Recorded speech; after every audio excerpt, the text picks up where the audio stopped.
मेरे प्यारे बच्चों, आप सभी को नमस्कार। क्या हाल है आप सभी के? उम्मीद है आप ठीक ठाक होंगे, मस्त होंगे, बढ़िया होंगे। मेरे नन्हे मुन्ने बच्चों, मेरे दोस्तों, मेरे प्यारे बच्चों, आइए आज हम कुछ बेहतरीन और नया सीखने का प्रयास करेंगे। मेरे दोस्तों, एक शब्द है जिसे हम कहते हैं कंपैरिजन। बहुत ही प्यारा शब्द है, बड़ी ही जबरदस्त महत्वता है इसकी। इंग्लिश में कंपैरिजन, हिंदी में कहते हैं तुलना। यानी दो चीजों के बीच में या तीन चीजों के बीच में या ज्यादा चीजों के बीच में कंपेयर करना, चीजों को तुलना करना। कंपैरिजन मैथमेटिकली तीन चीजों से पॉसिबल हो पाता है। सबसे पहली चीज है प्रतिशत,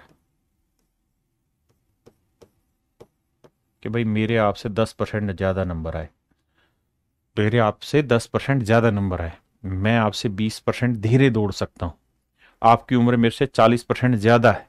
हाँ है ना? ये परसेंटेज है, कंपेरिजन करती, कंपेयर करती है। दूसरा है मेरे प्यारे बच्चों, क्या? फ्रैक्शन। हिंदी में बोले तो भिन्न। हिंदी में बोले तो मेरे प्यारे बच्चों भिन्न। मैं उसका 1/10 हिस्सा खर्च करता हूं, मतलब कंपैरिजन बता रहा हूं मैं कि उसके खर्चे में और मेरे खर्चे में। तीसरा है मेरे प्यारे बच्चों रेशियो। हिंदी में कहते हैं अनुपात। क्या कहते हैं मेरे प्यारे बच्चों? अनुपात। हिंदी में कहते हैं मेरे नन्हे मुन्ने वन्ने मुन्ने बच्चों रेशियो, अनुपात। अनुपात क्या होता है जी? कि भाई मेरी और उसकी उम्र का अनुपात A/B है। तो मेरे प्यारे बच्चों, ये तीन शब्द ऐसे हैं जिसके थ्रू तुलना होती, कंपैरिजन होता है। तो हम यहां पे आज इसको पढ़ने जा रहे हैं, परसेंटेज को। तो मेरे प्यारे बच्चों, जब भी आपसे कंपैरिजन पूछा हो, तुलना पूछी हो, मतलब परसेंटेज पूछा हो, फ्रैक्शन पूछी या रेशियो पूछा हो, तो वहां पर एक्चुअल वैल्यू, ACTUAL, एक्चुअल या फिक्स वैल्यू लेने की जरूरत नहीं। फिक्स वैल्यू लेने की जरूरत नहीं, लेने की जरूरत नहीं, जरूरत नहीं। वहां आपको फिक्स वैल्यू लेने की जरूरत नहीं। एक्चुअल वैल्यू, फिक्स वैल्यू या इसे कांस्टेंट वैल्यू भी कहते हैं। यानी जो चीज कांस्टेंट है, फिक्स है, उसको लेने की जरूरत नहीं। कंपैरिजन बिना एक्चुअल वैल्यू के, फिक्स वैल्यू के या कांस्टेंट वैल्यू के भी किया जा सकता है।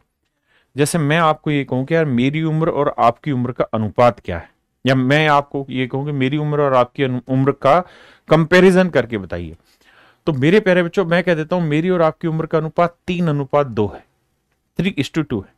तो यहां ना तो मैंने सामने वाले को ये बताया कि मेरी कितनी और आपकी कितनी है, मेरी बात समझ रहा है, लेकिन फिर भी हम दोनों के बीच में तुलना बता दी गई। ऐसे ही फ्रैक्शन है और ऐसे ही परसेंटेज है। मैं आपसे 10% ज्यादा कमाता हूं, तो इस बात का मतलब क्या हुआ कि आपकी कमाई कितनी पता चली? नहीं। मेरी कमाई कितनी पता चली? नहीं।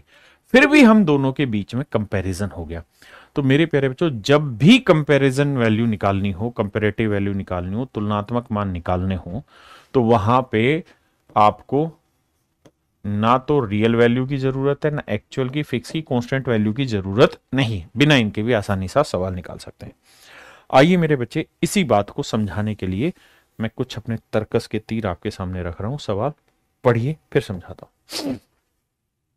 कहता है किसी सर्कल की रेडियस 25% बढ़ जाती है। तो बेटे रेडियस होती है 25%, 25% की फ्रैक्शन 1/4। भाई 25% की फ्रैक्शन 1/4 ही हुई, यानी 4 का 25% 1 हुआ। तो कह रहा है सर्कल की रेडियस 25% बढ़ गई, तो मतलब सर्कल की रेडियस 4 थी, तो 1 बढ़ के कितनी हो गई? 5। तो सर्कल का एरिया कितना हुआ? πr²। πr²। तो सर्कल की रेडियस 4 है, तो 4 का और 16 पाई, 5 है तो 5 का और 25 पाई। हाँ जी, यानी जो एरिया पहले 16 पाई था, वही एरिया मेरे प्यारे बच्चों क्या हो गया? 25 पाई हो गया। यानी जो एरिया 16 पाई था, वही एरिया मेरे प्यारे बच्चों 25 पाई हो गया। तो उसने पहला सवाल यही पूछा कि भाई उसके एरिया में कितना परसेंटेज का चेंज आ जाएगा। तो आपका जवाब होगा 16 से 25 हो गया, तो 9 पाई का इंक्रीज आ गया। अब मेरे प्यारे बच्चों 9 पाई का इंक्रीज आ गया 16 पाई पे, तो 100 पे कितना। अब पाई से पाई काटोगे बेटे, 9/16, तो 1/16 कितना है, 6 से 1/4%, 9/16, तो 9×6 = 54 जमा 9/4, 56 से 1/4%। तो इसका मतलब मेरे प्यारे बच्चों, उसका एरिया 56 से 1/4% इंक्रीज हो गया। अब मैं समझाना क्या चाहता हूं, कहना क्या चाहता हूं, उस बात को समझो मेरे बच्चों। मुझे एक बात ये बताओ, ये कोई सर्कल है, ये सर्कल है, ये कोई सर्कल है, मुझे सिर्फ ये बता दो इस सर्कल में पाई की वैल्यू क्या होगी। आप कहेंगे वही होगी 22/7। इस सर्कल में, इसमें भी पाई की वैल्यू वही होगी, इसमें भी सर पाई की वैल्यू वही होगी। इसका मतलब ये नहीं हुआ सर कि पाई की वैल्यू तो कांस्टेंट है, पाई की वैल्यू तो हर जगह ही सेम है सर। इस सर्कल लो, इस सर्कल में लो, इस सर्कल में लो, सर्कल बड़ा या छोटा करने से पाई की वैल्यू घटती या बढ़ती नहीं है, पाई की वैल्यू सेम रहती है, यानी पाई की वैल्यू कांस्टेंट रहती है। तो मेरे प्यारे बच्चों, मैंने आपको कहा कि जब भी कंपैरेटिव वैल्यू निकालनी है वहां कांस्टेंट वैल्यू को आप इग्नोर कर सकते हैं। यानी एज ए स्टूडेंट आपको यह समझना था कि मुझे परसेंटेज पूछा लास्ट में, क्या पूछा है, परसेंटेज। अगर मुझसे लास्ट में परसेंटेज पूछा हुआ है, प्रतिशत पूछा हुआ है, कंपैरिजन पूछा हुआ है, तो मुझे वहां एक्चुअल वैल्यू लेने की जरूरत ही नहीं है। मुझे सिंपल समझना था कि भाई एरिया पाई आर स्क्वायर नहीं, सिर्फ आर स्क्वायर होगा, क्योंकि पाई तो फिक्स है। तो 16 से 25, 9 का इंक्रीज, तो 9 का इंक्रीज 16 पे, तो 100 पे कितना, और ऑप्शन बी मेरा आंसर आ जाएगा। बहुत धीरे पल्ले पड़ेगी, लेकिन मैं समझा दूंगा, ये मेरा दावा है। हाँ जी, आइए।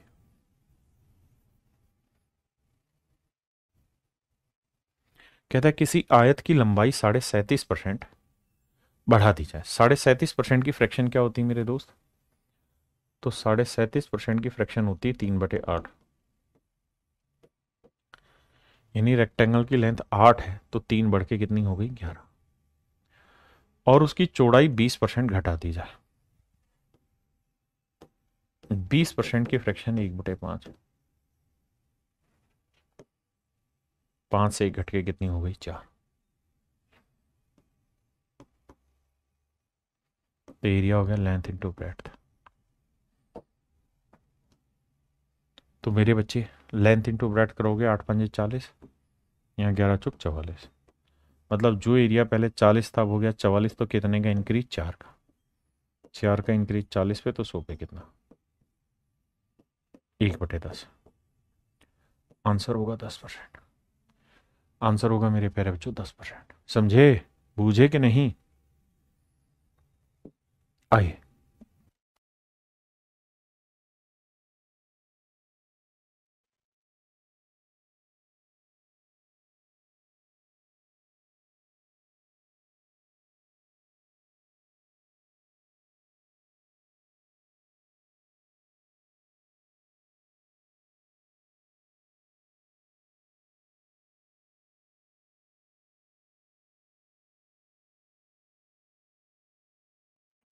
कहता है किसी वर्ग की भुजा 40% बढ़ा दी जाती है। तो मेरे प्यारे बच्चों 40% की फ्रैक्शन बताओ, तो आप कहेंगे जी 2/5, यानी स्क्वायर की जो साइड है अगर वो 5 है, तो 2 बढ़ के कितनी हो गई, 7। तो जो एरिया होता है मेरे प्यारे बच्चों, वो क्या होता है, साइड का स्क्वायर। तो 5 का और 25, 7 का और 49, तो एरिया 25 से 49 हो गया, तो मेरे बच्चे कितना एरिया बढ़ गया, 24। तो 24 का इंक्रीज 25 पे, तो 100 पे कितना, 96%।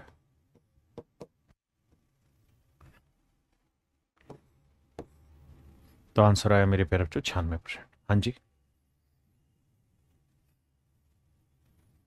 करिए मेरे भाई।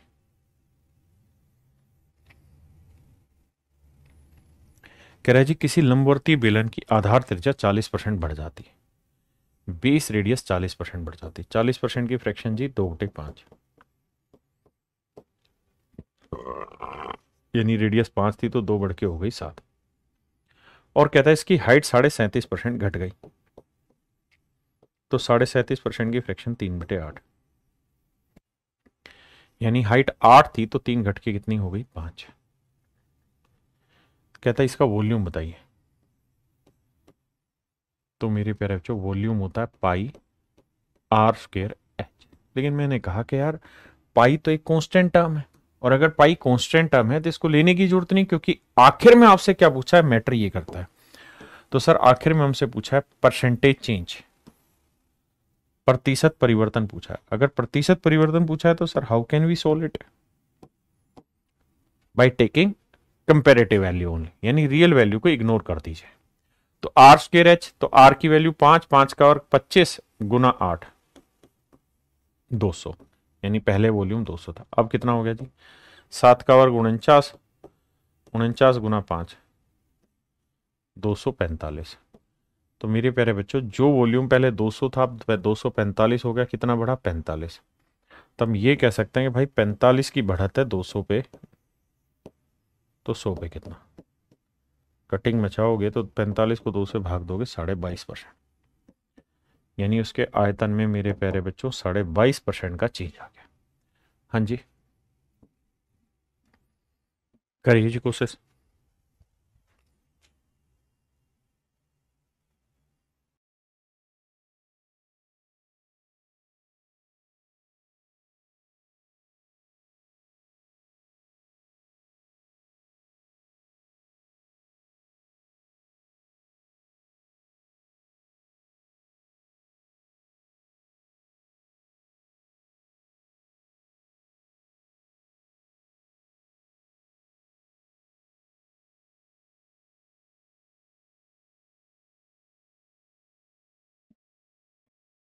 आइए मेरे भाई, कहता है यदि घनाभ की लंबाई, चौड़ाई तथा ऊंचाई को क्रम से 5, 5 और 20% से बदला जाता है। कहता है घनाभ की जो लंबाई है वो 5% घटा दी है, -5 मतलब घटा दी, 5% की फ्रैक्शन 1/20, यानी उसकी लेंथ 20 थी तो एक घट के कितनी हो गई, 19। जो ब्रेड्थ है वो भी 5% घटा दी, यानी 20 से कितनी हो गई, 19। और जो उसकी हाइट है वो 20% बढ़ा दी, तो 20% की फ्रैक्शन 1/5, यानी उसकी हाइट 5 से कितनी हो गई, एक बढ़ के मेरे बच्चों 6। आपने कहा ठीक है। कह रहा है जिसके वॉल्यूम में परसेंटेज चेंज बताओ, तो वॉल्यूम होता है length into breadth into height. भाई मल्टीप्लाई करेंगे तो 20, 20, 400, 5, 2000, यानी पहले वॉल्यूम था 2000। अब कितना हो गया जी, 19, 19, 361 गुना 6, तो 6 एकम 6, 6 छिंग 36, 6 ते 18 और 3 2166। अब मेरे बच्चों ये बताओ वॉल्यूम में चेंज कितना हुआ, तो 2000 से 2166, 166 का चेंज हुआ। तो मेरे भाई 166 का परिवर्तन आया किस पे, 2000 पे, तो 100 पे कितना, 2 जीरो से 2 जीरो, 20 से काटोगे तो ये आएगा मेरे भाई 2 अट्ठे 16, 2 तिया 6, 8.3%। Option C is your correct answer. करिए मेरे भाई।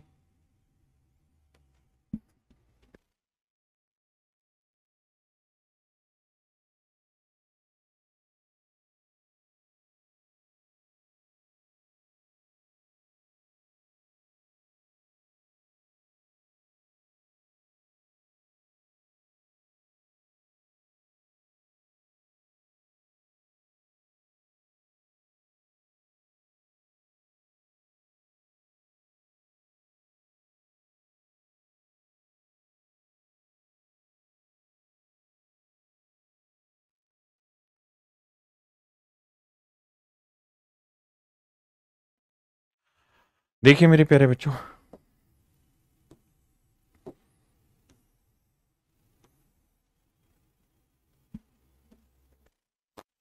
कहता है कि एक्स वाई स्क्वायर में दोनों चर एक्स और वाई का मान 20% कम हो जाता है।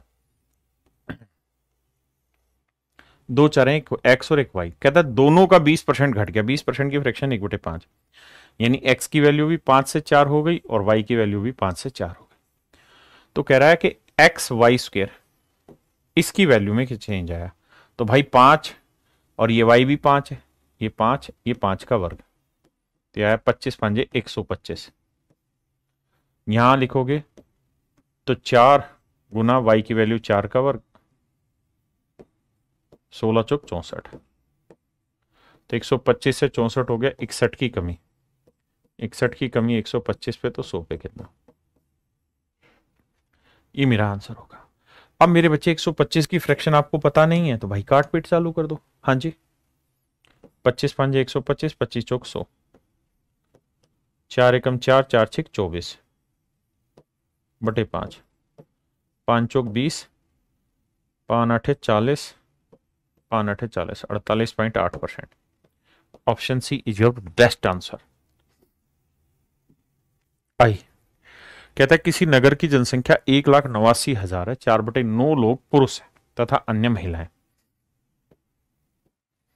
मेरे बच्चे 50% पुरुष विवाहित है, तो पूछ रहा है प्रतिशत विवाहित जनसंख्या ज्ञात करिए। अगले में पूछा है प्रतिशत विवाहित महिला ज्ञात करिए, यानी परसेंटेज मैरिड पॉपुलेशन पूछ रहा है और परसेंटेज मैरिड फीमेल पूछ रहा है। तो आप देख रहे होंगे गौर से कि दोनों ही चीजों में मेरे प्यारे बच्चों कंपैरिजन पूछा हुआ है।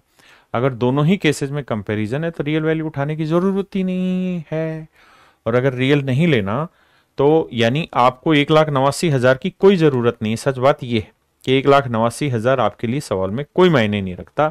It is just a waste of time, because ये 1,89,000 तक रियल वैल्यू हो गई और आपसे पूछा है कंपैरिजन, तो कंपैरिजन में इसकी जरूरत ही नहीं। कैसे जरूरत नहीं सर, समझो भाई। वो कह रहा है कि टोटल पॉपुलेशन का 4/9 भाग, टोटल पॉपुलेशन का 4/9 भाग, मतलब अगर टोटल पॉपुलेशन कुल जनसंख्या, पॉपुलेशन माने मेरे प्यारे बच्चों जनसंख्या, अगर कुल जनसंख्या 9 यूनिट है तो उसमें मेल कितने मेरे बच्चे? तो आप कहेंगे सर मेल है 4। भाई कुल जनसंख्या 9 है तो उसमें से 4 तो मेल है, तो फीमेल कितनी बची सर? 5। बिल्कुल ठीक बताया कि सर अगर टोटल जनसंख्या 9 है तो उसमें से 4 मेल है और 5 फीमेल। बिल्कुल ठीक है। आगे अब कह रहा है मेरे भाई कि 4/9 लोग पुरुष और शेष महिलाएं, 50% पुरुष विवाहित है। अब मेरे प्यारे बच्चों एक कस्बे की बात हो रही है, एक सिटी की बात हो रही है, तो हमें ये अमूमनतः मानना पड़ेगा कि 50% मर्द शादीशुदा हैं। तो भाई 4 मर्द थे तो 4 का 50% कितना हुआ? 2। तो 2 लोग शादीशुदा हैं, तो वो 2 शादीशुदा होंगे किसके साथ? 2 औरतों के साथ, 2 फीमेल के साथ। तो 2 आदमी शादीशुदा होंगे किसके साथ? 2 औरतों के साथ। तो टोटल कुल मिला के कितने लोग शादीशुदा हो गए? 2 और 2 4। हाँ जी 4 शादीशुदा। आप कहेंगे 2 पुरुष दे रखे थे, 2 महिलाएं नहीं। बिल्कुल सही बात है, लेकिन सवाल का रेफरेंस ये है कि एक सिटी की बात हो रही है, तो 2 पुरुष किसी तो साथ शादी हुई होगी, तो 2 महिलाओं के वो इसी शहर में रहती होंगी। अब मेरे बच्चों समझिए अगला सवाल, मतलब अगला स्टेप। सवाल का अगला स्टेप ये कह रहा है भैया कि ये बताओ पॉपुलेशन में मैरिड कितना परसेंट है, जनसंख्या में विवाहित कितना प्रतिशत है? तो आप कहेंगे सर देखिए जनसंख्या कितनी थी? 9, और 9 में शादीशुदा कितने हैं सर? 4, क्योंकि 2 पुरुष 2 महिलाएं, 4 शादीशुदा। तो कह रहा है कितना परसेंटेज बना सर? तो आंसर होगा सर 44 सही 4/9%। अगली लाइन में क्या कह रहा है? कह रहा है जी महिलाओं में विवाहित कितना परसेंट है? कहता है फीमेल्स में मैरिड कितना परसेंट है? फीमेल्स में मैरिड कितना परसेंट है? तो भैया फीमेल कितनी है? 5, और इसमें मैरिड कितनी है? 2। कहता है जी कितना परसेंट है? तो 2/5 होता है मेरे प्यारे बच्चों 40%। तो फीमेल में मैरिड 40% है। हाँ जी करिए।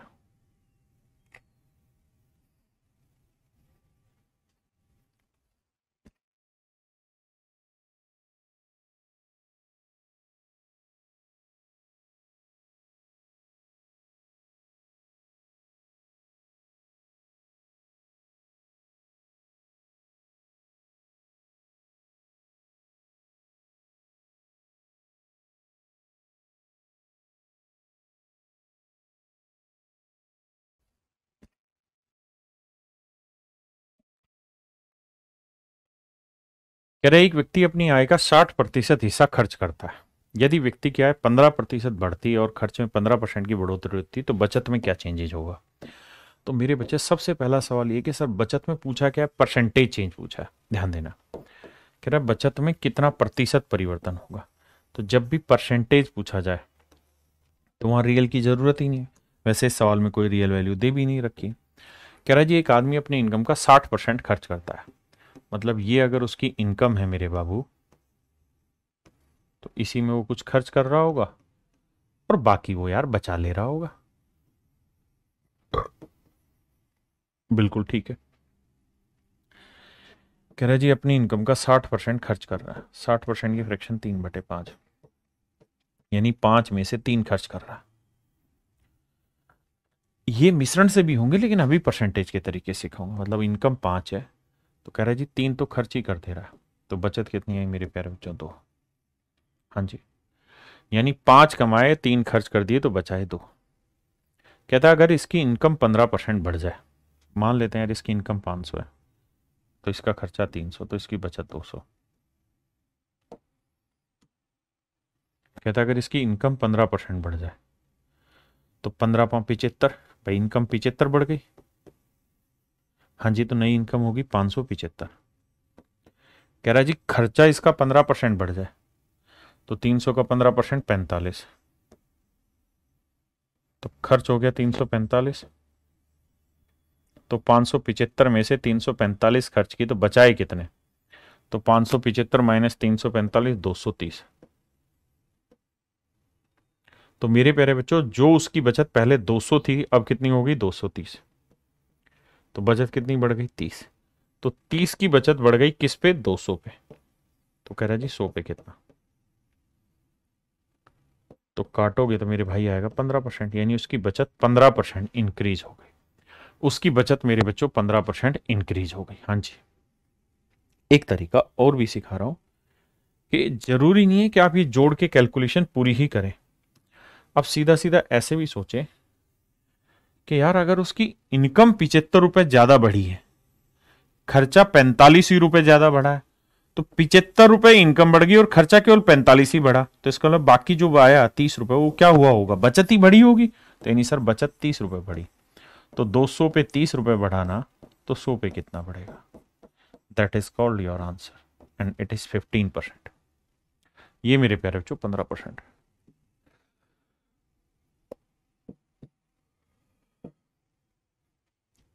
करिए मेरे भाई।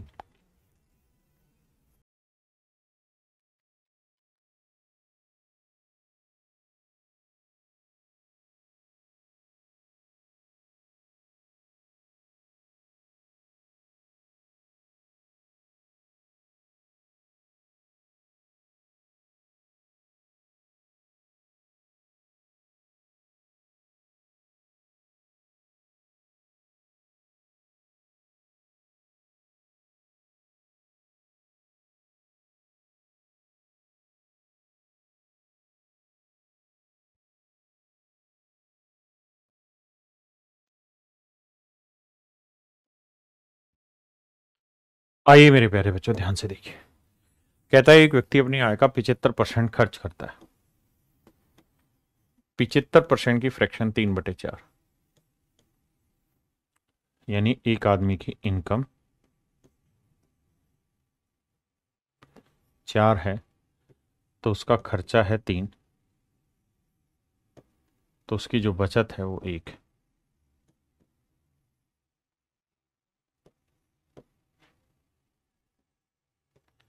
तो 400, 300, 100।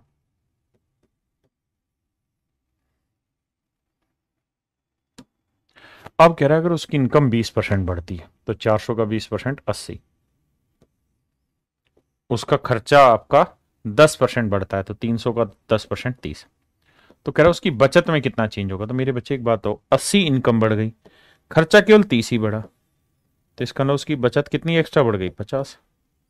तो उसकी बचत 50 रुपए ज्यादा बढ़ गई। किस पे? 100 पे। 100 पे कोई चीज परसेंटेज कहलाती, यानी आंसर डी होगा।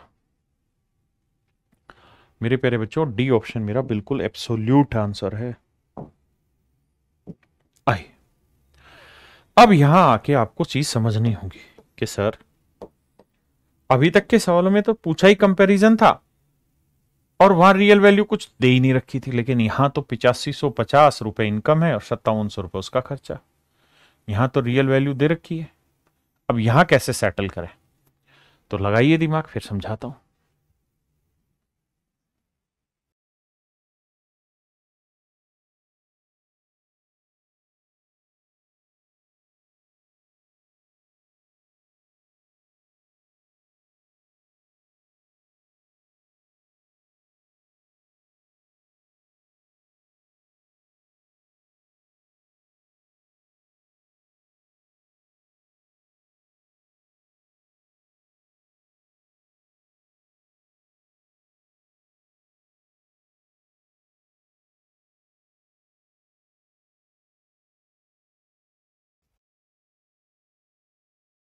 आइए मेरे प्यारे बच्चों, देखिए ध्यान से। हमें यहाँ ये समझना है कि भाई कंपेरेटिव पे जाना है। 8,550 रुपये उसकी इनकम है और इसमें से 5700 रुपये खर्च कर दे रहा है।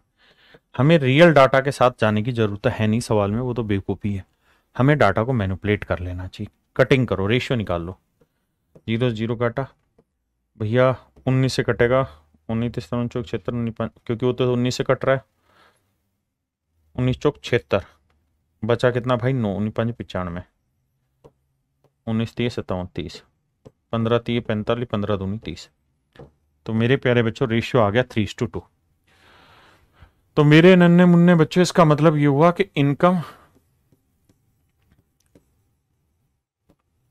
और एक्सपेंडिचर का जो रेशियो है वो आएगा मेरे नन्हे मुन्ने प्यारे बच्चों 3:2, 3:2 आएगा इनकम एक्सपेंडिचर का रेशियो।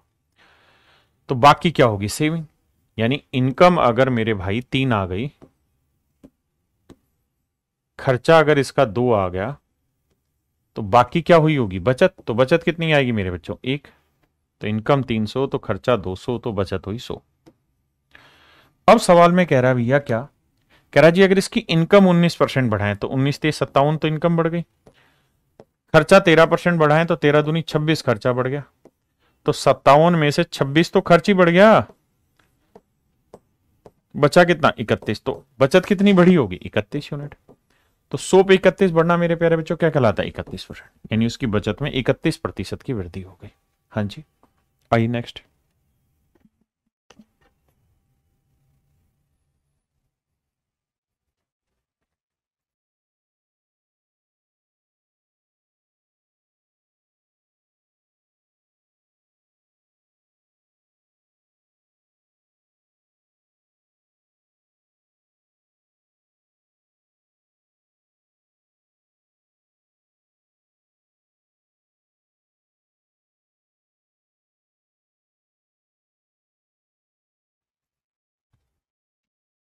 देखिए भाई, आपको पहला काम ये बैठाना चाहिए यहाँ पे कि 13,500 और 9,000 का रेशियो लेना चाहिए।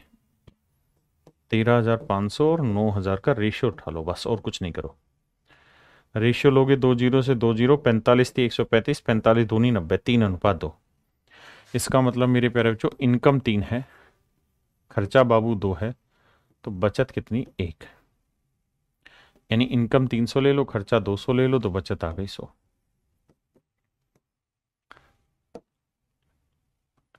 अब कह रहा है अगर उसकी इनकम 13% बढ़ जाए तो 300 का 13% 39 बढ़ गई। खर्चा मेरे प्यारे बच्चों 9% बढ़ जाए तो 9 दूनी 18। तो मेरे भाई 39 तो इनकम बढ़ गई, 18 उसका खर्च बढ़ गया, बचत कितनी आई? 21। यानी 21 बचत बढ़ी होगी। और 100 पे कोई चीज बढ़ना क्या कहलाता है? परसेंटेज। तो यानी 21% मेरे प्यारे बच्चों उसकी बचत बढ़ गई होगी। बताइए जी, बहुत ही प्यारा और खूबसूरत सवाल आपके नजर पेश किया जा रहा है, करिए।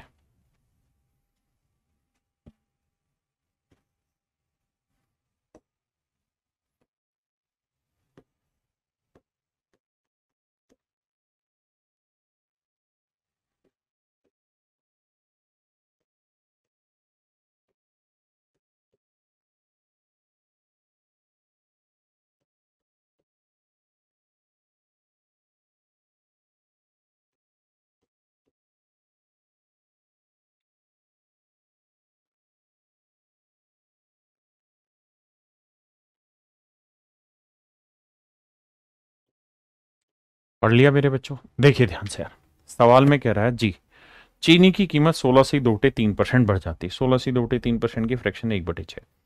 यानी कीमत अगर पहले 6 थी तब 1 बढ़ के 7 रुपए पर किलोग्राम हो गई।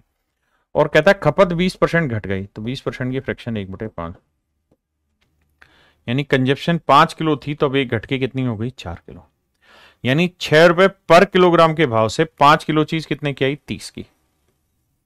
और 7 रुपए पर किलोग्राम के भाव से 4 किलो चीज कितने की आई? 28 की मेरे बच्चों। इसका मतलब मेरे नन्हे मुन्ने बच्चों ये हुआ कि जो खर्चा पहले 30 था कितना हो गया? 28। तो खर्चे में कितनी कमी आई? 2 की। तो 2 की कमी आई 30 पे, तो 100 पे कितना? 1/15। और 1/15 कितना हुआ? 6 सही 2/3%। 6 सही 2 बटे 3%। ये मेरा आंसर आया। हाँ जी,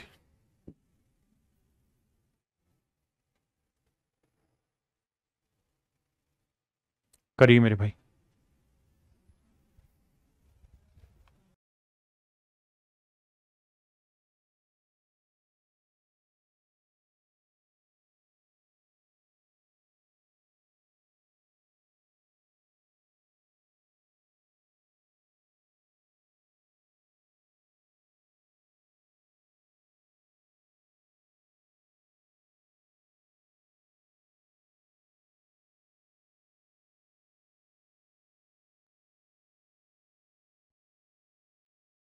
कह रहा जी सिनेमा हॉल की टिकट की बिक्री 57 से 1/7% बढ़ जाती है। तो मेरे प्यारे बच्चों 57 से 1/7% की फ्रैक्शन बनाओ। कितनी बनी सर? 4/7। यानी sale of a cinema ticket. कहता है जी जो सेल है वो 57 से 1/7% बढ़ जाती है। यानी पहले 7 टिकटें बिका करती थी, अब 4 ज्यादा 11 टिकटें बिक रही। और कहता है जी जो प्राइस है वो 16 से 2/3% घट जाता है। तो मेरे बच्चों 16 से 2/3% की फ्रैक्शन 1/6। यानी टिकट की कीमत मेरे प्यारे बच्चों अगर 6 है तो अब 1 बढ़ गया, ये भी बढ़ा है, 7 हो गई। तो कहता है percentage change in revenue. Revenue पे चर्चा करके बताओ भाई। रिवेन्यू माने आय पर चर्चा करिए। तो बेटा यूं कहेंगे भाई 7 टिकटें बिक रही है 6 रुपए के हिसाब से, कितने की बिक्री हो रही? 7×42। पहले 11 टिकटें बेच ना, अब 11 टिकटें बेच रहे हैं 7 रुपए के भाव से 77। तो भाई जो कमाई पहले 42 थी अब हो रही 77, कितनी बढ़ गई? 35 रुपए। तो 35 का इंक्रीज 42 पे बाबू, तो सुइये पे कितना? 7×5 = 35, 7×6 = 42, 5/6 = 83 सही 1/3%। डाटा याद करने को भी कहा है, टेबल रोज लिखो तभी सीखोगे। भागने से कोई परिणाम नहीं आना मेरे दोस्त, करने से परिणाम आना है। और आपको ये बात स्वीकारनी भी है कि करने से ही सब कुछ होगा चीजों का। कह रहा जी एक व्यक्ति किसी संख्या को 3/5 के स्थान पर 7/4 से गुना कर देता है। कहता है जी a man multiplied a number by 7/4 instead of 3/5। यानी 3/5 से करना था, ये ठीक था, ये ठीक है, और ये गलत है, ये गलत है। कर दिया गलती से 7/4 से, करना था 3/5 से। कह रहा जी कोई नंबर होगा, लेट से this would be the number. कहता है इसको 3/5 से गुना करना था, ये काम करता तो सही होता। लेकिन कह रहा जी इस नंबर को गलती से उसने जो गुना कर दिया वो 7/4 से कर दिया, ये गलत हुआ काम। तो कह रहा जी सही उत्तर बताओ। 5 और 4 कैल्शियम 20, 5×20 4×3 12, 4×5 20, 5×7 35। आपके सर 20 कहां से आ गया? मेरे बच्चों एक बात समझना, मुझे चाहिए क्या? कंपैरिजन। मुझे चाहिए क्या? परसेंटेज। अगर मुझे परसेंटेज चाहिए तो मैं इस नंबर की जगह कुछ भी रखूं। भाई इस नंबर को मैंने इससे गुना किया, इसी नंबर को इससे गुना किया, ये नंबर तो फिक्स हो गया, तो इस नंबर की जगह मैं कुछ भी रखूं, कंपेरेटिव है। मुझे निकालना कंपैरिजन है तो अपने हिसाब से वैल्यू रखूं, एक्स रखूं, वाई रखूं। तो मैंने ये नंबर ऐसा मान लिया जो 5 से भी कट जाए और 4 से भी कट जाए। तो 5 और 4 कैल्शियम 20 ले लिया, तो 5×20 4×3 12, 4×5 20, 5×7 35। यानी सही में आना चाहिए था 12, उत्तर आ गया 35। कितने की गड़बड़ होगी भाई? 23 की गड़बड़। तो 23 की गड़बड़ किस पे? 12 पे। तो 100 पे कितना? अब बेटे 23/12 को लिखते हैं, 12×2 = 24, 2 - 1/12। 2 का मतलब मेरे भाइयों 200%, 1/12 का मतलब 8 से 1/3%।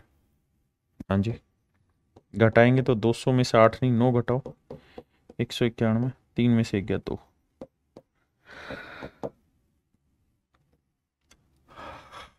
191 से 2/3। हाँ जी।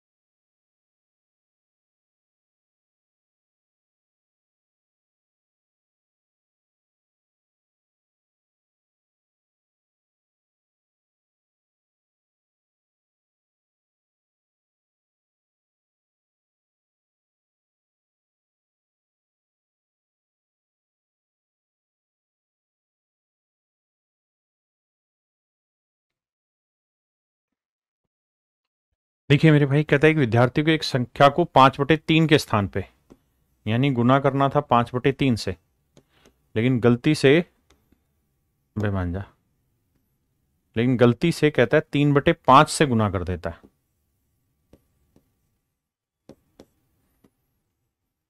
आइए मेरे बच्चे, तो मैं अपनी तरफ से 3 और 5 से करने वाला नंबर ले लेता हूं 15 यार, क्या बुराई है। तो देखो 3 5 15, 5 5 25, यानी सही में आना चाहिए था 25 और 3 5 3 15 3 3 9, आंसर आ गया 9। कितने की कमी? 16 की। तो 16 की कमी 25 पे, तो 100 पे कितना? 25 चौक 100, 16 चौक 64%। यानी मेरे प्यारे बच्चों 64% का नंबर में क्या हो जाएगा? लोचा हो जाएगा। त्रुटि ज्ञात करो, तो 64% कितनी आएगी मेरे भाई? 64% त्रुटि आएगी, क्योंकि कह रहा है नंबर बाई 3/5 इंस्टीड ऑफ 5/3, यानी 5/3 से करना था, 3/5 से गुना कर दिया। तो 25 आ गया, आना चाहिए था, मतलब 25 आना चाहिए था, आ गया 9, तो 16 की कमी 25 पे। आइए मेरे बच्चों, बहुत ही प्यारा सवाल। मैं कुछ शब्दों पर निशान लगा रहा हूं, इन शब्दों को ध्यान से पढ़िएगा।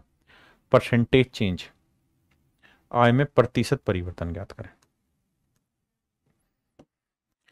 कह रहे एक मजदूर एक सप्ताह में 60 घंटे काम करता है। देखिए दो तरीके, ड्यूरेशन और per hour wages. Per hour wages,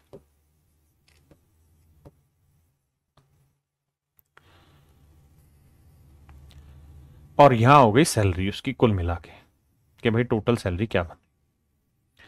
तो पहले स्टेप में कह रहा है भैया कि जी वो 60 घंटे काम करता है।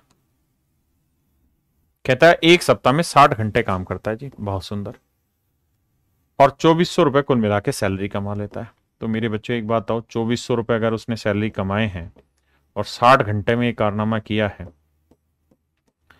तो हर घंटे की उसकी वेजेस कितनी हुई? 40 रुपए पर आवर। हाँ जी।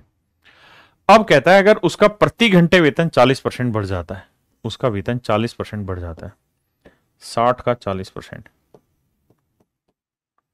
यानी अगर उसकी पर आवर सैलरी 24 रुपए बढ़ जाती है या घट जाता है, यदि उसका प्रति घंटे वेतन 40% बढ़ जाता है, तो 24 रुपए, सॉरी गलत बता गया मैं, माफी चाहता हूं। कह रहा है, उसके बाद आइए लाइन टू लाइन, कह रहे यदि उसका प्रति घंटे वेतन 40% बढ़ जाता है, if his per hour wages increase by 40%। तो भाई पर आवर वेजेस, तो पर आवर अभी कितना कमा रहा है? 40 रुपए, हर घंटे के 40 ले रहा है, 40% बढ़ोतरी हो जाएगी, तो 40 का 40% कितना हुआ? 16। तो यानी अब उसकी पर आवर वेजेज में 16 रुपए की बढ़ोतरी हो जाएगी, मतलब उसका नया वेजेज 40 और 16 56 रुपए प्रति घंटे। बिल्कुल ठीक है। और कह रहा है कि भैया काम करने का समय 16/2/3% घट गया, यानी ड्यूरेशन 16/2/3% घट गई, तो 60 का 16/2/3% 1/6 घट गया, मतलब 10 घट गया। तो काम करने का समय 10 घंटे घट गया, तब कितने हो गया? 50। तो अब मेरे प्यारे बच्चों वो 50 घंटे काम कर रहा है, हर घंटे की दिहाड़ी 56 रुपए है, तब उसकी कमाई कितनी होगी? 50 गुना 56 करोगे तो 25 2800, यानी अब हम ये कह सकते हैं कि 2800 रुपए कुल मिला के उसकी तनख्वाह। पहले उसकी तनख्वाह 2400 रुपए थी। समझते हैं बात को? हाँ जी। यानी अब उसकी तनख्वाह 2800 है, पहले उसकी तनख्वाह 2400 रुपए थी। तो भैया कितनी बढ़ गई? तो आप कहेंगे जी 400 का इंक्रीज। 2400 पे तो 100 पे कितना? 1/6, 1/6 कितना हुआ? 16/2/3%।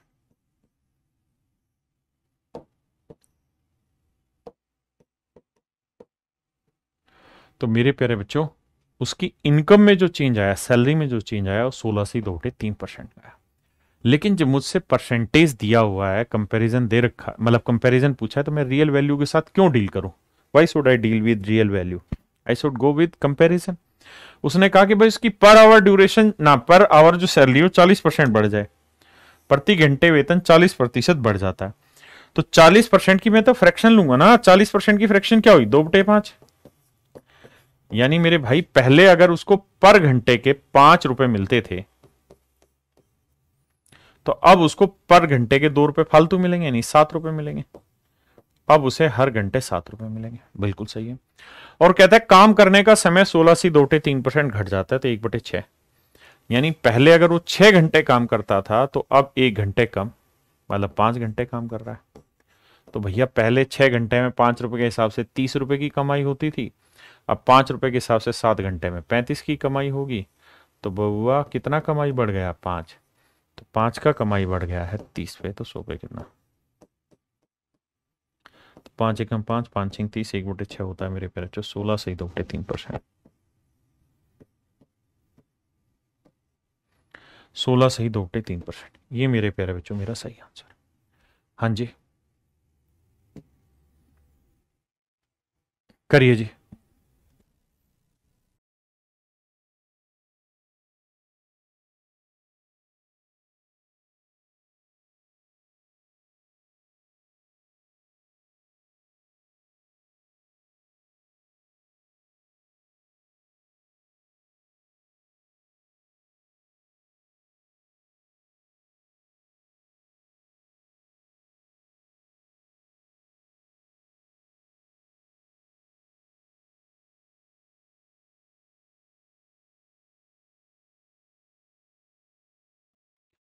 देखिए मेरे बच्चे, सवाल में क्या कह रही है भैया, उस बात पे गौर करते हैं।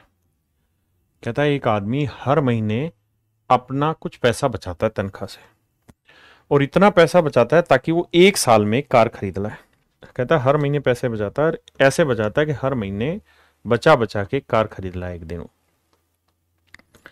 देखिए भैया, कहता है अपनी वेतन का एक निश्चित भाग बचाता है ताकि 1 साल में वह कार खरीद सके, so that he can purchase a car in 1 year, ताकि वो 1 साल में कार खरीद सके। यानी मेरे प्यारे बच्चों 12 महीने में वो उस कार को खरीद सके, ऐसा वो चाह रहा है। 12 महीने में उस कार को खरीद सके, ऐसा वो चाह रहा है। तो कह रहा है भाई what percent he must increase in his income. तो कह रहा है उसे अपनी इनकम में कितना इंक्रीज करना चाहिए, परसेंटेज इंक्रीज करना चाहिए, कितने प्रतिशत की वृद्धि करनी चाहिए कि अब वो उसी कार को 9 महीने में खरीद सके। कहता है same car can be purchase in 9 month. कहता है उसी कार को वो 9 महीने में खरीदना चाह रहा है। यानी जो कार वो पहले 12 महीने में खरीदना चाह रहा था, अब उसी कार को वो 9 महीने में खरीदेगा, ऐसा उसकी इच्छा है। तो भाई कार तो वही है, उसी कार को पहले 12 महीने में ले रहा था, अब उसी कार को 9 महीने में ले रहा है। तो इस बात का स्पष्ट अर्थ ये निकला कि भैया कार तो वही है, कार तो बदलेगी नहीं। आप कहेंगे हाँ सर कार तो नहीं बदलेगी। अगर कार मेरे प्यारे बच्चों वही है और बदलेगी नहीं, तो मतलब 12 महीने में भी वही कार आ रही, 9 महीने में भी वही कार आ रही। तो मैं क्या करता हूं, आपको समझाने के लिए कार की कुछ कीमत डिसाइड करा लेता हूं आपसे। सर क्या डिसाइड करें? सर कुछ ऐसा कर कमाल की तेरा हो जाऊं, मतलब कुछ ऐसी कीमत डिसाइड करो जो 12 से भी कट जाए और 9 से भी कट जाए। सर 12 और 9 कैल्शियम है 36। हम मान लेते हैं कार की कीमत 36 रुपए है। अगर मेरे बच्चे कार की कीमत 36 रुपए है, तो आप 12 महीने में 36 रुपए जोड़ेंगे तो हर महीने कितना रुपए जोड़ना होगा? 3 रुपए। यानी आपको 3 रुपए पर मंथ यहां सेविंग करनी होगी। 3 रुपए पर मंथ आपको यहां सेविंग करनी होगी। लेकिन अब आप उसी कार को 9 महीने में खरीद रहे हो, 9 महीने में 36 रुपए की चीज ले रहे हो, तो हर महीने कितना जोड़ोगे? 4 रुपए। तो 4 रुपए पर मंथ अब आपको जोड़ना होगा। यानी जो बचत पहले आप 3 रुपए की करते थे हर महीने में, अब वो बचत आपको 4 रुपए की करनी होगी। तो बचत में कितना इंक्रीज हो गया? 1 रुपया। तो 1 रुपए का इंक्रीज 3 पे, तो 100 पे कितना? 33 सही 1/3%। यानी मेरे प्यारे बच्चों अब उसे अपनी बचत में 33 सही 1/3% की वृद्धि करनी होगी। हाँ जी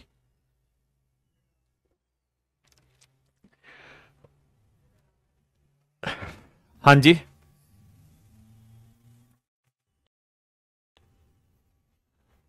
आओ मेरे बच्चों इस सवाल पे काम करते हैं। देखिए यार, आपने पढ़ तो लिया ही है सवाल, थोड़ा छोटा करता हूं इसको, आराम से पढ़िए, कोई दिक्कत नहीं। देखिए मेरे दोस्त क्या कह रहा है, कह रहा है किसी फैक्ट्री में काम की मात्रा 50% बढ़ जाए। काम की मात्रा, काम यानी वर्क, वर्कलोड 50% बढ़ गया। और आदमियों की संख्या में कितने प्रतिशत की वृद्धि की जाए कि काम पूर्व निर्धारित समय में ही पूरा करना है। कहता है टाइम जो है वो फिक्स है, टाइम जो है वो फिक्स है कि भैया जितने समय में पहले कर रहे थे उतने ही समय में काम को अब भी पूरा करना है। तो नए मजदूरों की कार्य क्षमता, तो कितने नए आदमी काम पे लगाए जाए कि समय पे काम पूरा हो जाए। और एक लाइन जो बड़ी जरूरी इसने कही उस बात पे फोकस करते हैं, और वो लाइन ये है मेरे दोस्त कि तथा नए मजदूर की कार्य क्षमता पुराने वाले से 25% अधिक है if the productivity of new labour is 25% more than the previous labour. कहता नए मजदूर की जो प्रोडक्टिविटी है वो पुराने वाले मजदूर से 25% ज्यादा है, पुराने वाले से 25% ज्यादा है। तो मेरे प्यारे बच्चों 25% की फ्रैक्शन क्या हुई, 1/4। 25% की फ्रैक्शन 1/4।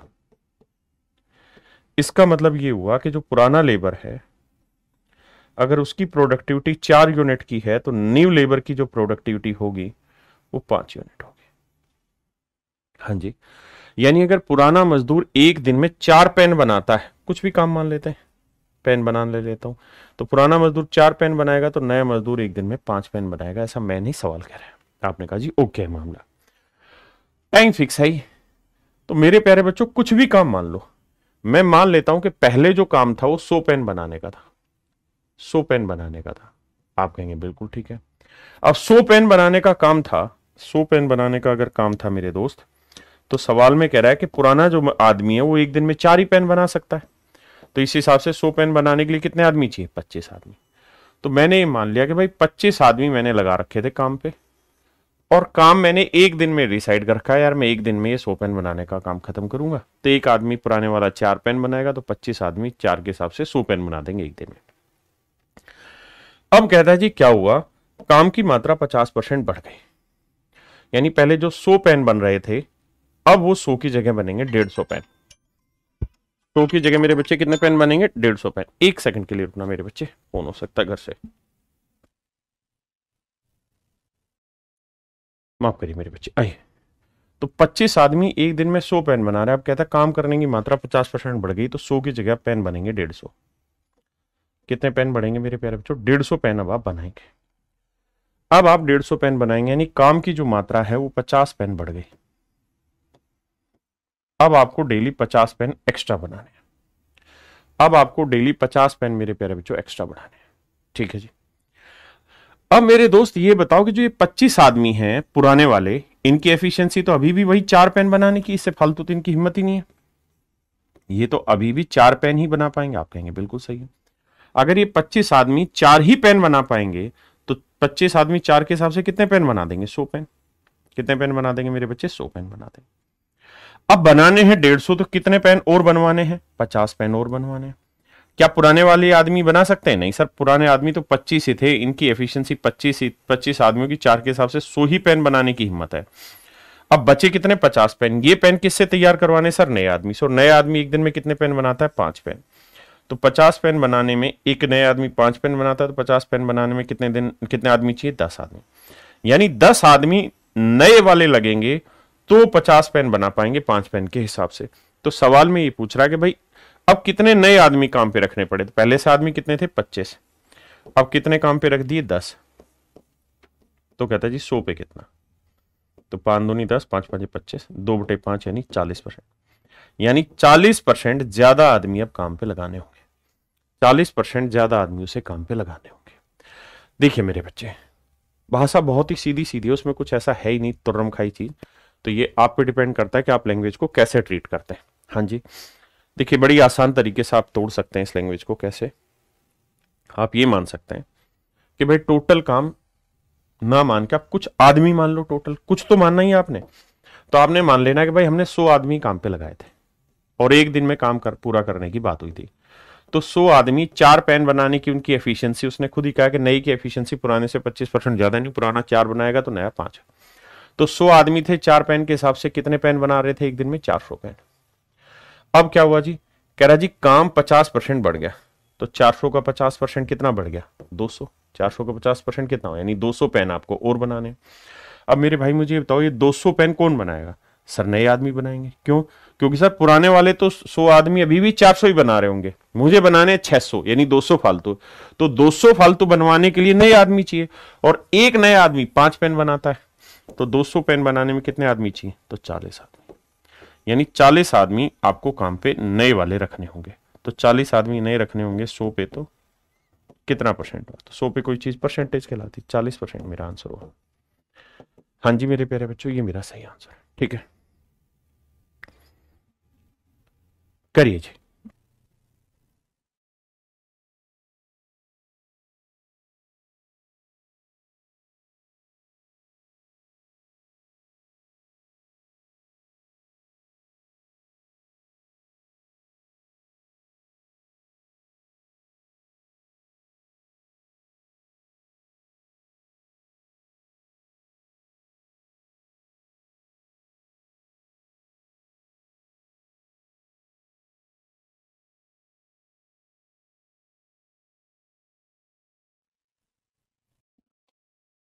देखिए मेरे प्यारे बच्चों, सवाल में क्या कह रहा है समझिए।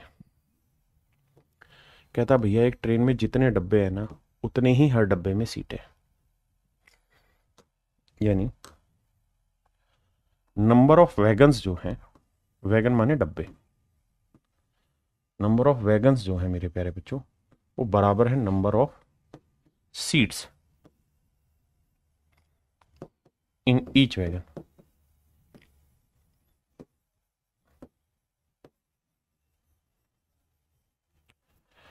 कहता है डब्बों की संख्या, डब्बों की संख्या, डब्बों की जो संख्या है प्रत्येक डब्बे में,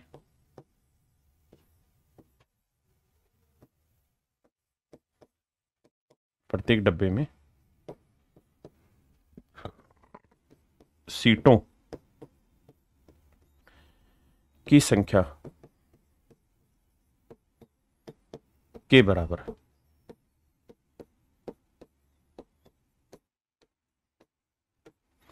सवाल में कह रहा है कि डब्बों की जो संख्या है वो प्रत्येक डब्बे में सीटों की संख्या के बराबर है। यानी 50 डब्बे हैं तो हर डब्बे में सीटें भी 50 है। अगर 40 डब्बे हैं तो हर डब्बे में सीटें भी 40 है। अगर मैं कहूं 37 डब्बे हैं, 37 वैगन्स है, तो इसका मतलब हर डब्बे में सीटों की संख्या भी 37 है। ये पहला लाइन। अब अगली लाइन पे आते हैं। कहता है क्या, एक ट्रेन है, ट्रेन में उतने ही डब्बे हैं जितनी प्रत्येक डिब्बे में सीटें। तो समझ में आ गया। एक डब्बे में 25 व्यक्ति हैं, जो कि उसकी क्षमता के 71.3% के बराबर। कहता है in one of the wagon carrying 25% is filled with 71:3/7% of its capacity, of its capacity, of its capacity. हाँ जी, ऑफ इट्स कैपेसिटी। समझ गए मेरी बात? Of its capacity. कहता है एक डब्बे में 25 आदमी है, जो इसकी कैपेसिटी के 71/3/7% के बराबर है। अब मेरे प्यारे बच्चों, 71/3/7% की एफिशिएंसी आपको पता होनी चाहिए कि ये होती 5/7। मतलब ये है सर कि अगर डब्बे में कैपेसिटी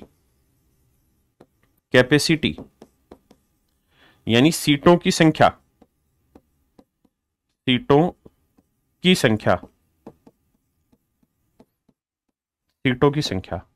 7 इकाई है। अगर डब्बे में सीटों की संख्या 7 इकाई है मेरे प्यारे बच्चों, डब्बे में सीटों की संख्या 7 इकाई है, तो 7 का 71/3/7% कितना बना? 5।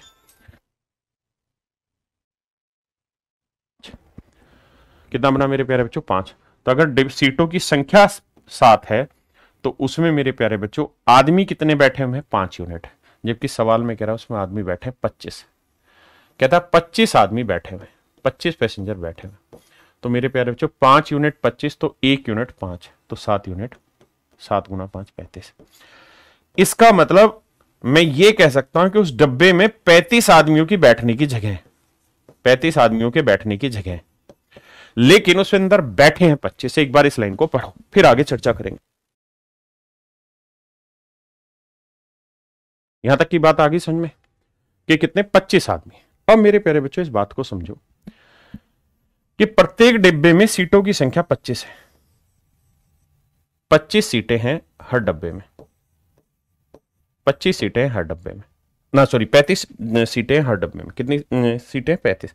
भाई एक डब्बे में 35 सीटें हैं, तो मैंने थोड़ी देर पहले लिखवाया था कि भाई जितनी सीटें होंगी ना हर डब्बे में उतने ही डब्बे होंगे, तो डब्बों की संख्या भी कितनी होगी? 35, यानी 35 डब्बे होंगे मेरे प्यारे बच्चों, और हर डब्बे में आदमियों की संख्या भी कितनी होगी? 35, यानी 35 सीटें और डब्बे भी कितने हैं? 35। क्लियर है? अब मेरे बच्चे ये बताओ मुझे, टोटल नंबर ऑफ सीट्स कितनी हुई? टोटल नंबर ऑफ सीट्स, सीटों की कुल संख्या, सीटों की कुल संख्या, सीटों की कुल संख्या ज्ञात करें। तो सीटों की कुल संख्या निकालनी है, तो मेरे प्यारे बच्चों ये बताओ, 35 डब्बे हैं, 35 डब्बे हैं, और हर डब्बे में सीटें कितनी हैं? 35। 35 ही सीट्स है हर डब्बे में, तो टोटल सीट्स कितनी होगी भाई? 35 गुना 35 करेंगे, 5 का और 25, 3 से अगला 4, 4 3 1225, यानी 1225 सीटें हैं मेरे प्यारे बच्चों उस ट्रेन में मैक्सिमम। उस ट्रेन में मैक्सिमम कितनी सीटें? 1225 सीटें। अब मेरे बच्चों सवाल में ये कह रहा है कि भाई टोटल सीटें हैं 1225। अब सवाल की लाइन ये कह रही है कि भाई उस ट्रेन में हमेशा ही ये रहेगा कि 20% सीटें खाली रहेंगी, हमेशा ही अधिकतम यात्रियों की संख्या ज्ञात करो यदि 20% स्थान हमेशा रिक्त रहे। कहता है that can be accommodated if it has minimum 20% seats always vacant. कहता है 20% सीटें हमेशा खाली रहनी चाहिए, तो 20% सीटों की फ्रैक्शन क्या हो गई? 1/5, यानी 5 में से 1 सीट हमेशा खाली रहेगी। अगर 5 में से 1 सीट हमेशा खाली रहेगी तो मैक्सिमम कितनी सीटें भर पाओगे? 4/5, 5 से काट लो, 5 दूनी 10, हाँ जी, 5 चौक 20, 5 5 25, गुना करोगे भाई तो 4 5 20, 4 चौक 16 और 2 18, 4 दूनी 8 9, यानी 980 आदमी अधिकतम उस ट्रेन में ट्रेवल कर सकते हैं। 980 आदमी मेरे प्यारे बच्चों अधिकतम उस ट्रेन में ट्रेवल कर सकता है, उससे ज्यादा आदमी उस ट्रेन में ट्रेवल नहीं कर सकते। ये मेरे सवाल का सही उत्तर है। क्लियर है जी? आइए आगे पढ़िए दोस्त। आइए मेरे प्यारे बच्चों, ध्यान से देखिए और समझिए मेरी बात को। सवाल में क्या कह रहा है? कह रहे एक व्यक्ति 10 मिनट में 20 लाइनें टाइप कर सकता है, लेकिन हर एक लाइन में 8% जगह खाली छोड़ता है। 40 पंक्तियों वाले 23 पेजों को वह कितने समय में टाइप करेगा यदि अब वह पहले का 25% ज्यादा जगह खाली छोड़ रहा है? देखो मेरे बच्चे, लाइन वाइज मैं इसको समझाने की कोशिश करूंगा, आपको स्टेप वाइज ही समझते चलेंगे। आ जाइए, पहली लाइन पे फोकस कर रहे हैं मेरे दोस्त। पहली लाइन ये कह रही है, a man can type 20 lines in 10 minutes but he leaves 8% margin on each line. कहता है एक आदमी 10 मिनट में 20 लाइनें टाइप करता है, लेकिन हर लाइन में 8% जगह खाली छोड़ता है। आइए मेरे दोस्त, ध्यान से समझिए। कहता है एक आदमी 20 लाइनें टाइप करता है,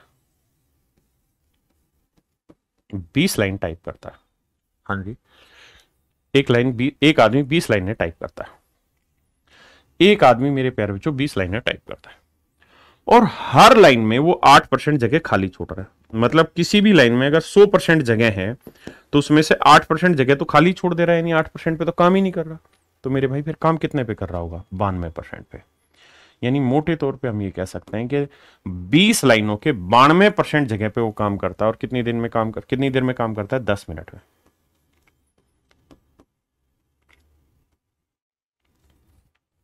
कहता है जी 20 लाइनों के 92% हिस्से पे वो काम करता है, 20 लाइनों के 92% हिस्से पे वो काम करता है और कितनी देर में करता है? 10 मिनट में।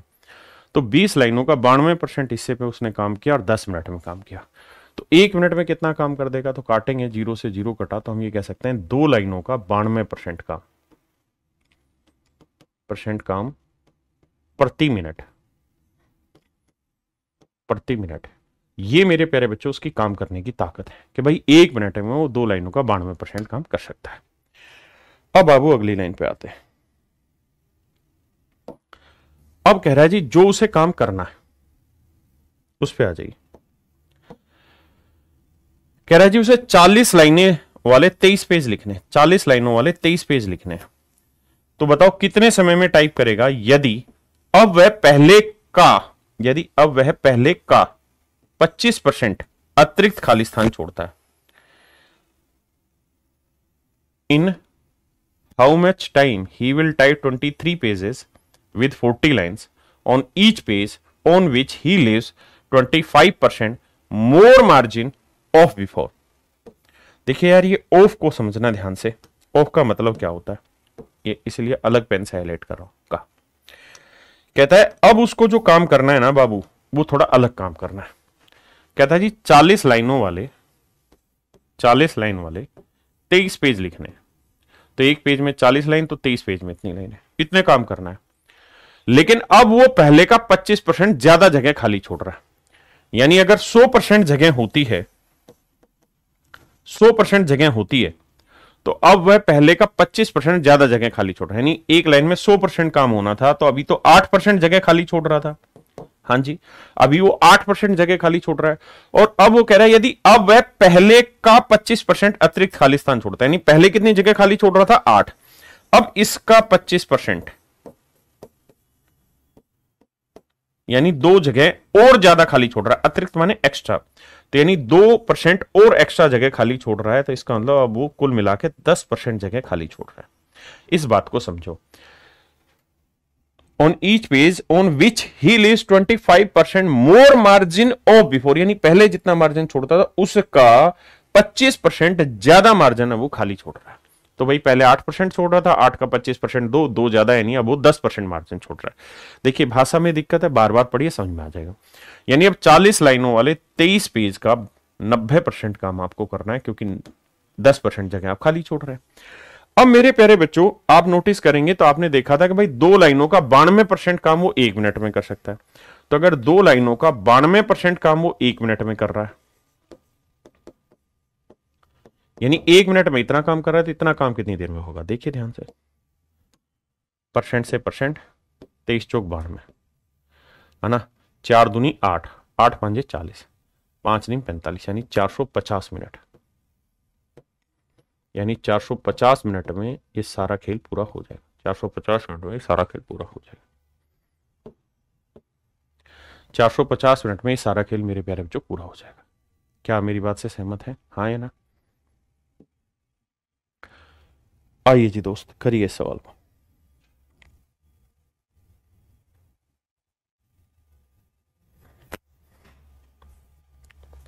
कहता है ए तथा बी 2 बिंदु है जिनके बीच की दूरी 5 सेंटीमीटर है। AC पर एक बिंदु C है तथा AC की लंबाई 3 सेंटीमीटर है। यदि AC की लंबाई 6% बढ़ा दी जाए तो CB की लंबाई कितने प्रतिशत घट जाएगी? मेरे बच्चों बहुत ही खूबसूरत सवाल है, और यहां से एक बेहतरीन तरीके का कॉन्सेप्ट आपको नजर आएगा और सीखेगा। वो क्या है? मान लीजिए आपके पास 100 रुपए, मान लीजिए आपके पास 100 रुपए, और इस 100 रुपए से आपने पूरा दिन चलाना है, और ये 100 रुपए फिक्स है, यानी इसमें घटोतरी बढ़ोतरी नहीं हो सकती, ये फिक्स आपके पास। 100 का मतलब 100 ही रुपए रहेंगे। अब मैं कह रहा हूं इस 100 रुपए को आप 2 जगह खर्च करते हैं, एक चाय में और एक खाने में। 100 रुपए में से 20 रुपए की आप चाय पी रहे हैं, तो बाकी 80 रुपए का आप खाना खा रहे हैं। खर्चा 100 ही रुपए है आपके पास जेब में, और डेली इसी 100 रुपए से आपको इसी हिसाब से खर्चा करना है। एक दिन क्या हुआ, आपके साथ कोई चला गया और आपका चाय पे जो खर्चा है वो 20 की जगह 30 रुपए हो गया। चाय पे जो खर्चा है वो 20 की जगह कितना हो गया, 30 रुपए। तो मेरे प्यारे बच्चों मुझे बताओ खाने पे क्या होगा? तो आप कहेंगे 100 ही रुपए है, तो 100 में से 30 यहां हो गया, तो यहां 70 बचा। बिल्कुल सही। तो मेरे प्यारे बच्चों क्या समझ में आया? समझ में ये आया कि सर यहां 20 से 30 हुआ, तो चाय पे अगर हम 10 रुपए फालतू खर्च कर रहे हैं ना, तो इसका मतलब सीधा सीधा है कि खाने पे हमें 10 रुपए कम खर्च करना होगा। हाँ जी, खाने पे 10 रुपए कम खर्च करना होगा। अब मैं नहीं, इसको रहने दो। इसका मतलब आप स्पष्ट रूप से समझना, अगर मैं ये लाइन ना भी दूं आपको, अगर मेरे प्यारे बच्चों मैं ये लाइन ना भी दूं आपको कि भाई खाने पे कितना खर्च कर रहा है और चाय पे कितना, और मैं बस सिंपली ये कहूं कि यार उसके पास 100 रुपए है, लेकिन चाय पे जितना खर्च कर रहा है, अगर उससे वो 2 रुपए कम खर्च करेगा तो बताओ आप खाने पे खर्च करने के लिए उसके पास कितना पैसा एक्स्ट्रा है, तो आप कहेंगे 2 रुपए एक्स्ट्रा। यानी जितना अमाउंट ऑफ चेंज यहां होगा, अमाउंट ऑफ चेंज,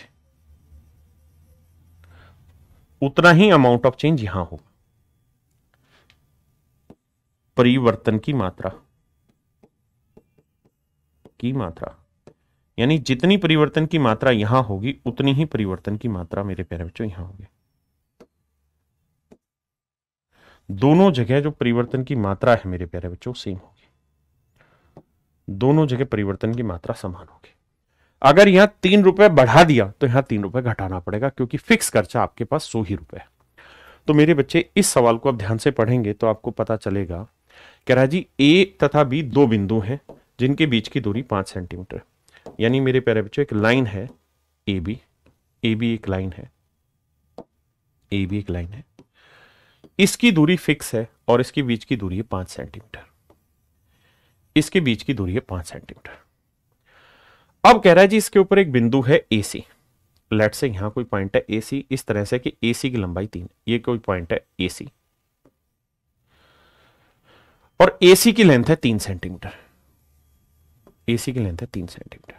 तो नेचुरल है बी सी की लेंथ क्या हो जाएगी, कम, 2 सेंटीमीटर। अब सवाल में कह रहा है कि भाई अगर हम ए सी की लेंथ को थोड़ा और आगे बढ़ा दें, तो मेरे बच्चे एक बात समझने की है कि लेंथ ए बी की तो फिक्स है, अगर आपने ए सी को आगे बढ़ा दिया तो इसका ना बी सी घटेगी, हाँ है ना, और जितनी ए सी बढ़ाओगे उतनी ही बी सी घटेगी। अगर मान लो ए सी आपने 1 सेंटीमीटर बढ़ा दी तो अब ये लेंथ कितनी हो गई, 4 सेंटीमीटर, तो फिर ये कितनी बची, 5 में से 4 गया है, 1 सेंटीमीटर बची। अगर मैं कहूं कि सी पॉइंट को आधा सेंटीमीटर शिफ्ट कर दिया तो अब ये कितनी होगी, 3.5, तो अगर आधा शिफ्ट करोगे तो 5 में से 3.5 गया तो ये कितना बचा, 1.5। यानी जितना परिवर्तन की मात्रा यहां होगी उतनी ही परिवर्तन की मात्रा यहां। अगर यहां x सेंटीमीटर बढ़ाओगे तो BC में x सेंटीमीटर घट जाएगा ऑटोमेटिक। क्यों, क्योंकि लेंथ ए और बी की फिक्स है मेरे प्यारे बच्चों।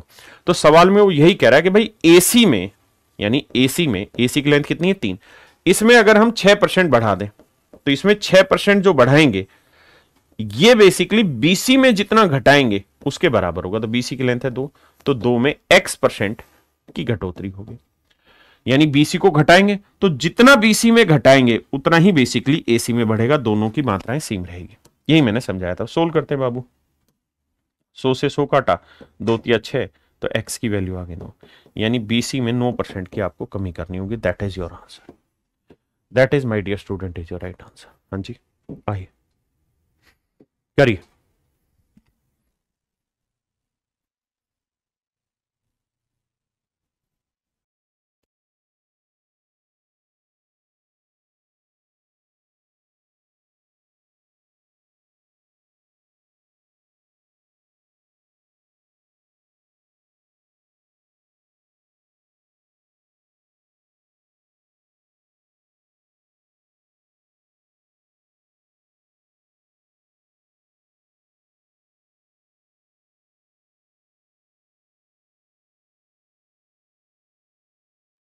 देखिए मेरे प्यारे बच्चों, यदि आयकर में 19% की वृद्धि हो जाती है,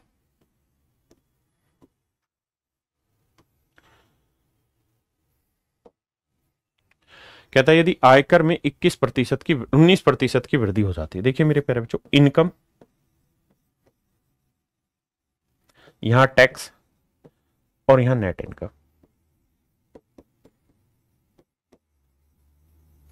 ये आय हुई, ये कर हुआ और ये शुद्ध आय हुई, ये शुद्ध आय। तो बेसिक लॉजिक ये है कि इनकम टैक्स अगर 19% बढ़ गया, इनकम तो फिक्स ही है, जितनी पहले थी उतनी अब है। कह रहा अगर टैक्स बढ़ जाएगा, यानी टैक्स फालतू लगने लग जाएगा, मान लो 100 रुपए इनकम है और इस 100 रुपए में आप टैक्स दे रहे हो 15 रुपए का, तो बाकी नेट इनकम क्या हुई, यानी जो इनकम आप घर ले जा रहे हैं वो कितनी हुई, 85। अब मैं कहूं यार इनकम तो 100 ही रुपए है, अगर आपका टैक्स 15 की जगह 16 रुपए लग गया तो फिर नेट इनकम कितनी बचेगी, 84। यानी टैक्स 1 रुपया बढ़ा तो नेट इनकम 1 रुपया घटी। वही सेम चीज कि इनकम फिक्स है तो जितना परिवर्तन आपका टैक्स में होगा उतना ही परिवर्तन नेट इनकम में होगा, क्योंकि इन दोनों चीजों का जोड़ ही तो इनकम है। तो भाई वो कह रहा है कि टैक्स में 19% का इंक्रीज हुआ, तो टैक्स में 19% का इंक्रीज हुआ, तो नेट इनकम में मेरे प्यारे बच्चों 6% की कमी हुई। बिल्कुल ठीक है, सोल्व करते हैं। 2 जीरो से 2 जीरो उड़ाया, तो टैक्स बटे नेट इनकम, ये आएगा 6/19। भाई 6 यहीं रखा, 19 बटे आ गया, यानी 6 का टैक्स काट रहे हैं तो शुद्ध आय हो गई 19। तो मेरे बच्चे समझने की बात है, अगर हमने 6 का टैक्स कटवाया और नेट इनकम हमारी 19 है, तो इनकम कितनी होगी? तो 19 और 6 25, यानी 25 रुपए की इनकम में से 6 का टैक्स किया था तो नेट इनकम हो गई 19। तो सवाल में कह रहा है कि भाई टैक्स की रेट बताओ, तो मेरे प्यारे बच्चों 6 रुपए का टैक्स कट रहा है, किस पे? 25 पे, तो 100 पे कितना? तो 25 चौक 100, 6 चौक 24। तो इसका मतलब स्पष्ट रूप से ये बात तय हुई कि भाई टैक्स रेट ऑफ इंटरेस्ट जो है वो 24% है, टैक्स की जो रेट है वो 24% है। हाँ जी, आइए अगले पे करिए कोशिश।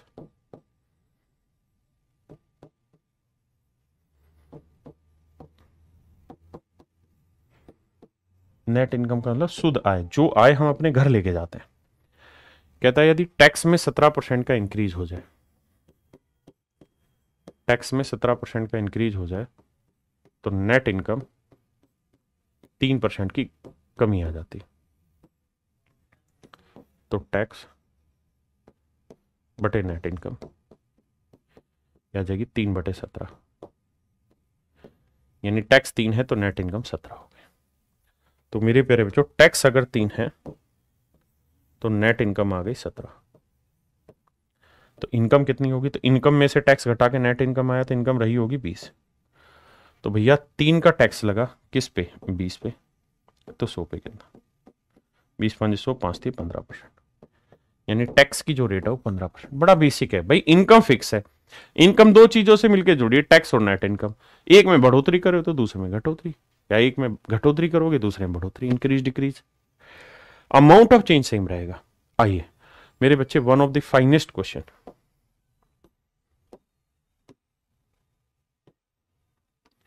सिर्फ पढ़ने पे फोकस करिए, जितनी बार पढ़ सके उतनी बार पढ़िए।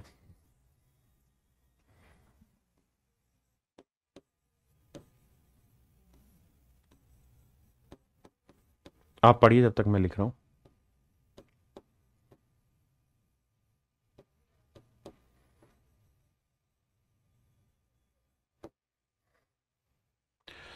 कहते हैं family consume 25 kilogram rice and 9 kilogram wheat.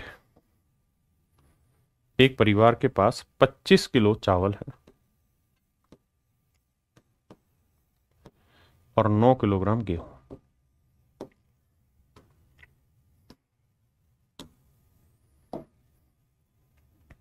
जिसके ऊपर हर महीने वो 350 रुपए खर्च करता है। अब अगली लाइन को हाईलाइट कर रहा हूं, फोकस करिएगा।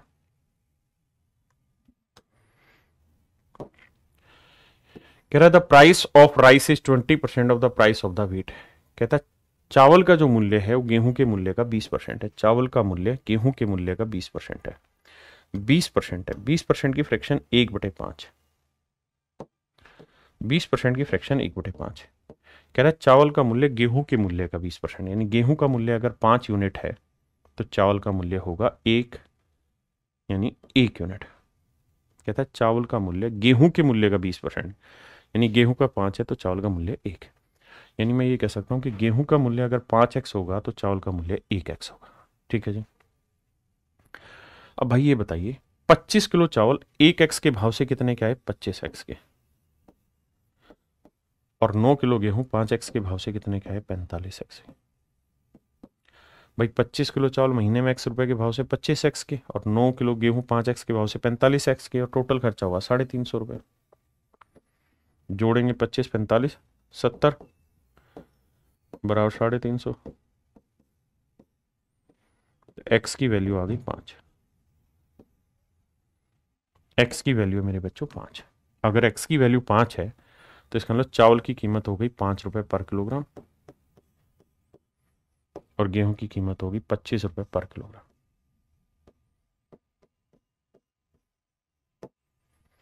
चावल की कीमत 5 रुपए पर किलोग्राम, गेहूं की कीमत 25 रुपए पर किलोग्राम, यानी गेहूं 25 रुपए के भाव से था और चावल था मेरे भाई 5 रुपए पर किलोग्राम के भाव से।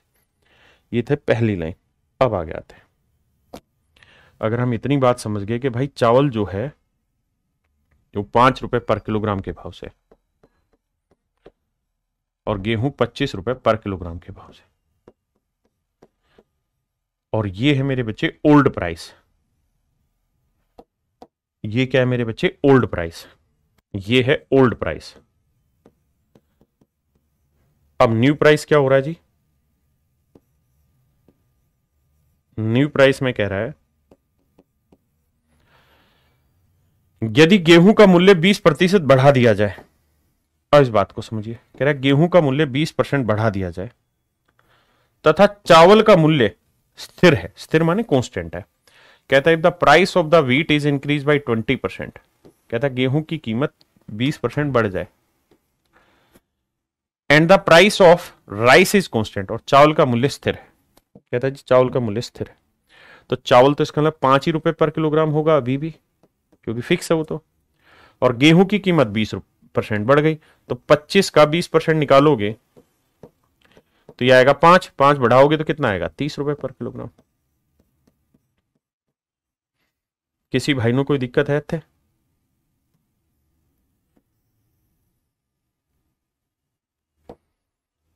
इसका मतलब मेरे प्यारे बच्चों पुरानी कीमत ये थी तो नई कीमत ये कि भाई 5 रुपए पर किलोग्राम के हिसाब से चावल है तो 30 रुपए पर किलोग्राम के हिसाब से गेहूं।